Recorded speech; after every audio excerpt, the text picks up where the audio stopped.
भ्यः ॐ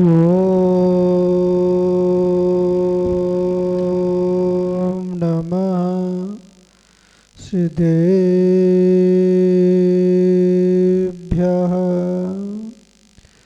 ऋणत्रयं च वन्दे चौवीशं जन सदा वन्दे पंचगुरुणा वन्दे चरणं चरणं सदा वन्दे।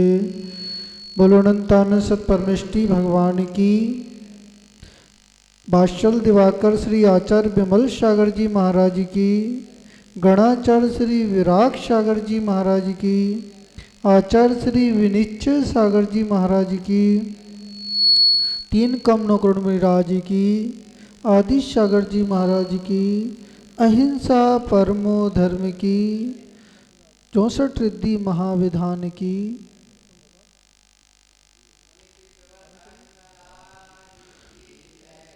भव्य आत्मन इस संसार पर दृष्टि पड़ती है तो ऐसा प्रतीत होता है जो संसार के लोकालोक लोक में जो पदार्थ हैं, जो गेह पदार्थ हैं, जो सर्वज्ञ जान रहे हैं, अपने सर्वांग से जान रहे हैं, सर्वात प्रदेशों से जान रहे हैं, आचार्य वर्ग कह रहे हैं, वे अनंत सुख का अनुभव कर रहे हैं। और जो मात गेह पदार्थों की कुछ पर्यायों को जान रहे हैं, जो जीव छद्मस्त हैं, आचार्य वर्ग कह रहे हैं, वही इंद्रिय सुख का ही अनुभव कर रहे हैं। पर वह जीव पुरुषार्थ कर सकते हैं, धर्म पुरुषार्थ कर सकते हैं, मोक्ष पुरुषार्थ कर सकते हैं।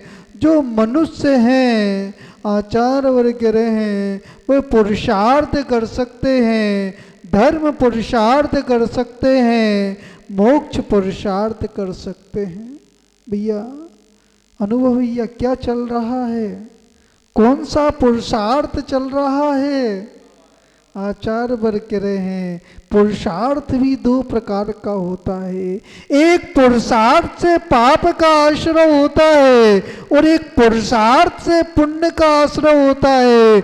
जहाँ पे समीचीन क्रिया होती है, जहाँ पे समीचीन भाव होते हैं, वहाँ पर जीव को पुण्य का आश्रय होता है। और जहाँ पे असमीचीन पुरुषार्थ होता है, असमीचीन भाव होते हैं, आचार्य वर्ग कह रहे जीव पाप का बंध करता है।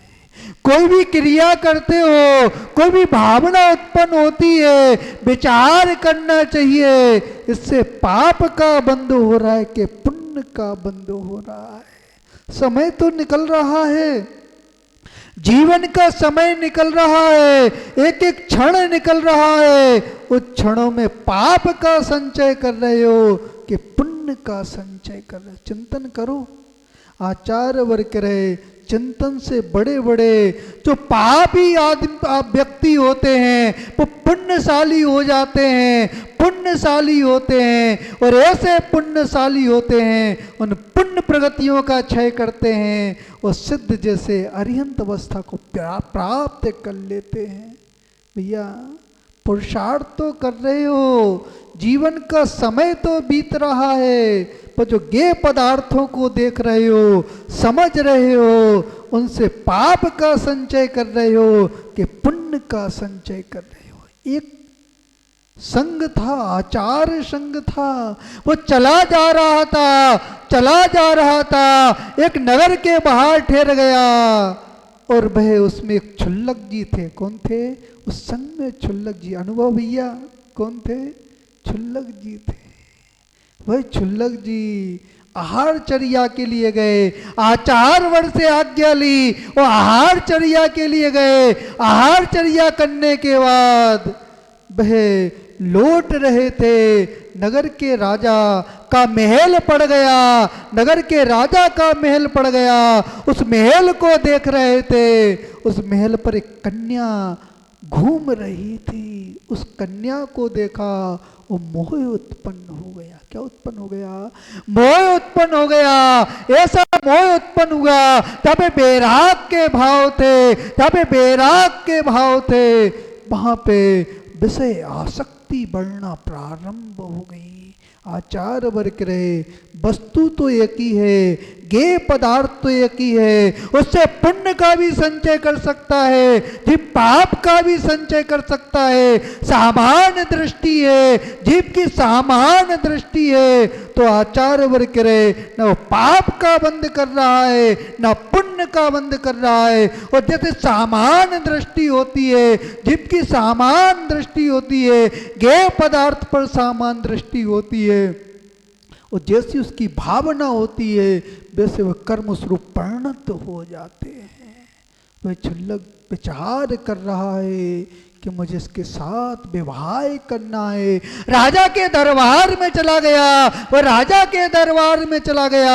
आचार वर्ग रहे हैं, जहाँ पे लज्जा समाप्त होती है, जहाँ पे लज्जा समाप्त होती है, वहाँ पे धर्म छूट जाता है। भैया कोई भी प्रतिक्रिया करना, चाहे वचन से प्रतिक्रिया करना, चाहे काया से प्रतिक्रिया करना, चाहे मन से प्रतिक्रिया करना, वो आचार वर्ग रहे, धर्म है। यदि आपके हृदय में धर्म है तो लज्जा समझ में आएगी, और धर्म नहीं है, धर्म नहीं है तो लज्जा समझ में आने वाली नहीं है। वह उस राज दरबार में खड़ा हुआ है, राजा से याचना कर रहा है, उस राजा से याचना कर रहा है, मैं तुम्हारी पुत्री के साथ विवाह करना चाहता हूँ।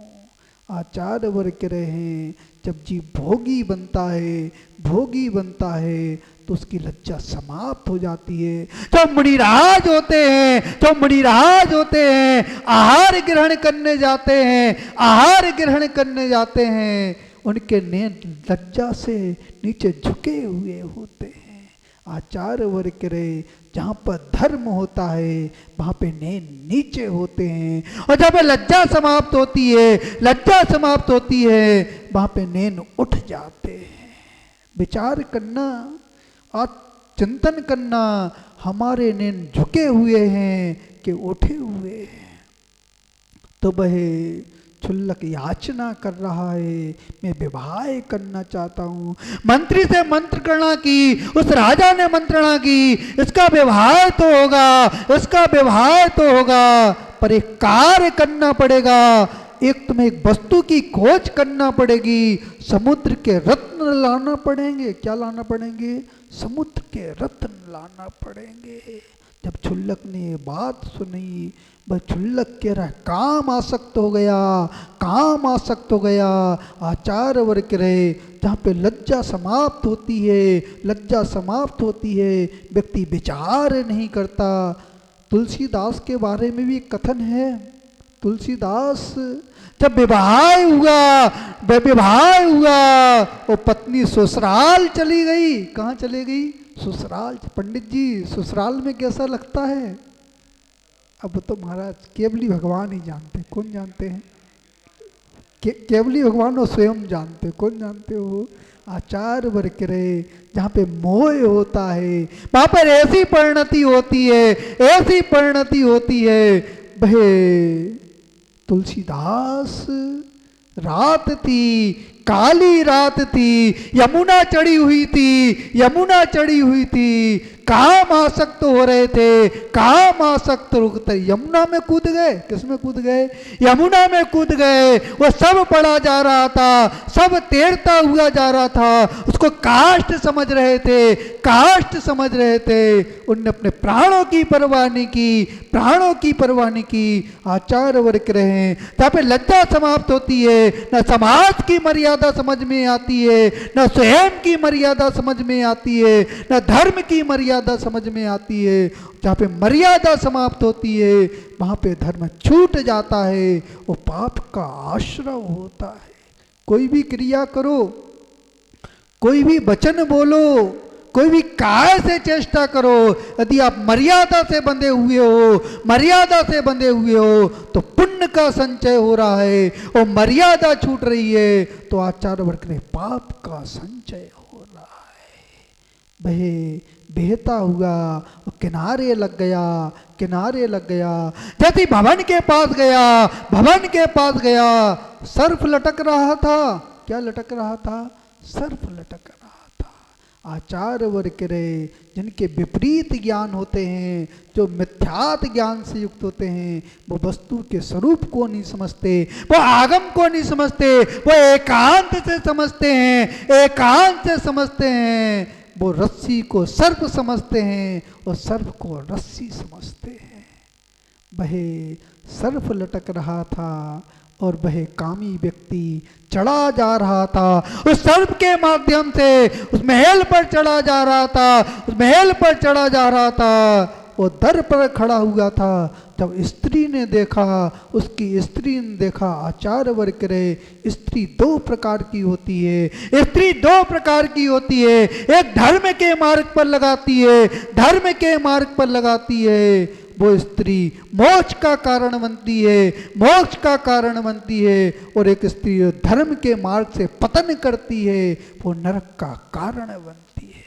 आचार्य वर्ग रहे स्त्री विष के समान होती है, विष भेल के समान होती है। जो धर्म के मार्ग से च्युत करती है, धर्म के मार्ग से च्युत करती है, वो स्त्री विष भेल के समान होती है।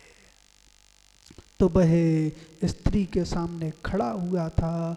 वह स्त्री कह रही, जितना लगाव तुमने मेरे साथ किया, जितना लगाव तुमने मेरे साथ किया, धर्म के साथ लगाव करते, प्रभु के साथ लगाव करते, तो तुम्हारे जहाँ पे अशुभ कर्म बंध रहे हैं वहाँ पे अशुभ शुभ परिणति हो जाती। उन तुलसीदास को समझ में आ गया, तुलसीदास को समझ में आ गया। उनने से स्त्री का मोह छोड़ा और राम की आराधना की। और आचार्य वर्ग रहे उन्हें राम की आराधना की। आपको समझ में आ रहा कि नहीं आ रहा? भैया समझ लेना, ये मनुष्य पर्याय बहुत कीमती पर्याय है। वो चुल्लक खड़ा हुआ है और राजा कह रहा है रत्न लेकर आना पड़ेंगे, रत्न लेकर आना पड़ेंगे। वो चुल्लक जाता है, समुद्र में जाता है, वो कमंडल से पानी को खाली कर रहा है। किसको खाली? समुद्र को खाली कर रहा है।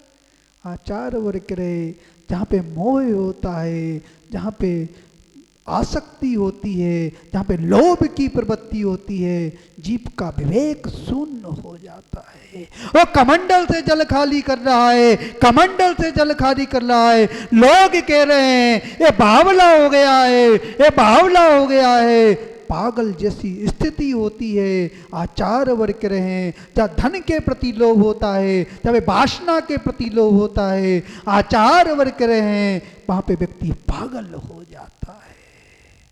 तो वह कमंडल से जल खाली कर रहा था। 3 दिन बीत गए, 3 दिन बीत गए, कोई परिणाम साथ में नहीं आया। पुरुषार्थ कर रहा है, पुरुषार्थ कर रहा है। और धीरे धीरे 7 दिन व्यतीत हो गए। आचार्य वर्ग रहे जहाँ पे वासना की भूख होती है वहाँ पे उदर की भूख भी नहीं सताती। वह उस कमंडल से समुद्र को खाली कर रहा था, खाली कर रहा था। वहाँ की देवी प्रकट हो गई, वो सामने आ गई, पुरुष रूप में आ गई। वो कह रही है ये जल खाली होने वाला नहीं, ये जल खाली होने वाला नहीं। क्यों व्यर्थ का पुरुषार्थ कर रहे हो? वो छुल्लक कह रहा है प्राण चले जाएंगे, प्राण चले जाएंगे, पर रत्न लेकर जाऊंगा। क्या लेकर जाऊंगा?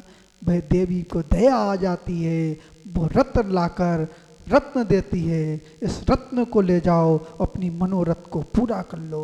वो छुल्लक जाता है, राज दरबार में जाता है। जैसे राज दरबार में पहुंचता है, रत्न बताता है, वो राजा आश्चर्यचकित रह जाता है। जो वचन दिए थे उस वचन को पूरा करना चाहिए। आचार्य वर्ग कह रहे हैं पहली बात तो वचन मत देना, और किसी को यदि वचन दे दिया, वचन दे दिया तो पूरा करना। यदि वचन का पूरा नहीं करोगे तो सत्य धर्म छूट जाएगा, और जहाँ पे सत्य धर्म छूटेगा वहाँ पे अशुभ कर्म का आश्रय होगा। वचन निकालना, पर आचार्य वर्ग रहे उस वचन को पूरा करना। जो सूरवीर होते हैं, जो सूरवीर होते हैं वो अपने वचन पर कायम रहते हैं, कायम रहते हैं। वो जो कायर होते हैं वो अपने वचन से मुकर जाते हैं।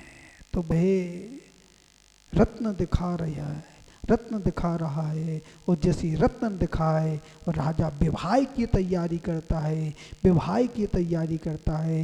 जैसे विवाह की तैयारी होती है, मंडप सजाया जाता है, मंडप सजाया जाता है। जैसे मंडप बनता है वो पुनः चिंतन करता है, वो पुनः चिंतन करता है, मैं क्या करने जा रहा हूँ, मैं क्या करने जा रहा हूँ, मैं अपने संसार को बढ़ाने जा रहा हूँ, मैं नरक की तैयारी करना प्रारंभ। आचार वर्ग करे, विचार करने से, विचार करने से प्रवृत्ति बदलती है, जीव की प्रवृत्ति बदलती है, भावना बदलती है। और यदि भावना बदलती है तो आचार वर्ग करे, जब पाप का संचय कर रहा था, पाप का संचय कर, वहां पे पुण्य का संचय प्रारंभ हो जाता है। तो बहे विचार करता है, मैं नरक की तैयारी कर रहा हूं। वो राजा से कहता है मेरे विचार बदल गए हैं, तुम विवाह करोगे, विवाह करोगे, मैं से पत्नी के रूप में स्वीकार नहीं करूंगा, इसको बहन के रूप में स्वीकार करूंगा। किसके रूप में स्वीकार करूंगा? बहन के रूप में स्वीकार करूंगा। वो उसका त्याग करता है, उस मोह का त्याग करता है, वो पिछी कमंडल को उठाता है, गुरु चरण में जाता है और विनय करता है, विनय करता है, मुझसे अपराध हो गया, मुझे अपराध हो गया। आचार्य वर्ग करे, जिसको अपराध बोध होता है, जिसको अपराध बोध होता है कोई धर्म के मार्ग पर चल सकता है, और जिसको अपराध बोध नहीं होता, जिसको अपराध बोध नहीं होता, वो धर्म के मार्ग पर चल नहीं सकता। इस बात को अच्छे से सोचना। आचार्य वर्ग रहे, आपने जो कर्म किया है, जो कर्म ही किया है, उसका बोध होना चाहिए, उसका प्रायश्चित का भाव होना चाहिए। और प्रायश्चित का भाव है तो आचार्य का जो कर्म बंधा हुआ है उसका विपाक ढीला होगा, उसका विपाक ढीला होगा।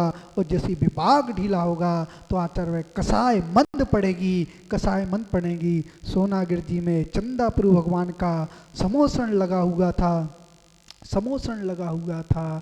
अरिंजय के दो पुत्र नंग नंग कुमार उस समोसण में गए, युद्ध कर कर आ रहे थे, युद्ध कर कर आ रहे थे। जैसे समोसण में प्रवेश किया, समोसण में प्रवेश किया, चंदा प्रभु भगवान के समोसण प्रवेश किया, उनकी कसाय निर्मल हो गई, जो कसाय थी वो मंद पड़ गई, वो सम्यक दर्शन की प्राप्ति हुई। और जैसी सम्यक दर्शन की प्राप्ति हुई उनकी भाव विशुद्धि बढ़ी, उन्हें संयम को धारण किया, संयम को धारण किया, वो कर्मों का क्षय किया, कर्मों का क्षय किया। ये 64 रिद्धियाँ प्रकट हो गई। क्या हो गई?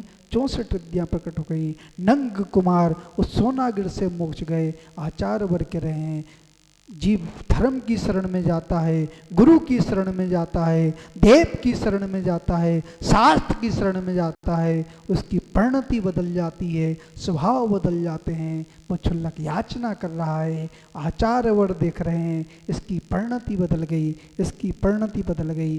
वो कह रहा है अहम को खुलो शुद्धो दंसन हणमयो सदा रूहो। आचार्य वर कह रहे हैं, वो भगवान से कह रहा है मैं सदा ही एकाकी हूँ, मैं शुद्ध हूँ, मैं ज्ञान दर्शन वाला हूँ, मैं अरूपी हूँ, मुझे उस परम पद को प्राप्त करना है, परम पद को प्राप्त करना है। प्रायश्चित का भाव धारण किया हुआ, प्रायश्चित का भाव बार बार निवेदन कर रहा है। गुरु उसके परिणामों को देख रहे हैं, गुरु उसके परिणामों को देख रहे हैं, उसको क्षुल्लक से मुनि बनाते हैं। वो संयम को धारण करता है, संयम को धारण करता है। वो आचार्य वर्ग के जो संयम को धारण करता है उसकी आसक्ति समाप्त होती है, और जिसकी आसक्ति समाप्त होती है, इच्छा निरोधा तपः, जहाँ पे इच्छाओं का निरोध होता है वहीं पर तप होता है। और तपसा निर्जरा, वहाँ पर ही तप से निर्जरा होती है। और जहाँ पे तप से निर्जरा होती है, आचार्य वर्ग कह रहे वो पहले घातिया कर्मों का क्षय करता है। और जैसे ही घातिया कर्मों का क्षय करता है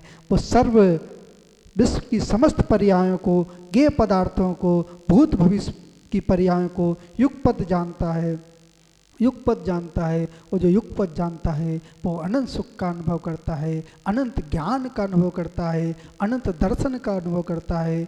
और आचार्य वर्ग रहे जहाँ पे अनंत दर्शन, अनंत ज्ञान होता है, वह संसार के समस्त ज्ञेय पदार्थों को एक साथ जानता है, वही पर्याय सार्थक होती है। वो छल्लक को तो समझ में आ गया, बस अंत में ही भावना भाते हैं, आपको भी समझ में आए, आपको भी समझ में आए, और ऐसा समझ में आए, ऐसा समझ में आए, आपकी मन की परिणति, आपके वचन की परिणति, आपके काय की परिणति शुभ रूप हो। जो परिणति शुभ रूप होती है उसी में आत्मा का कल्याण होता है। ओम नमः सिद्धेभ्यः।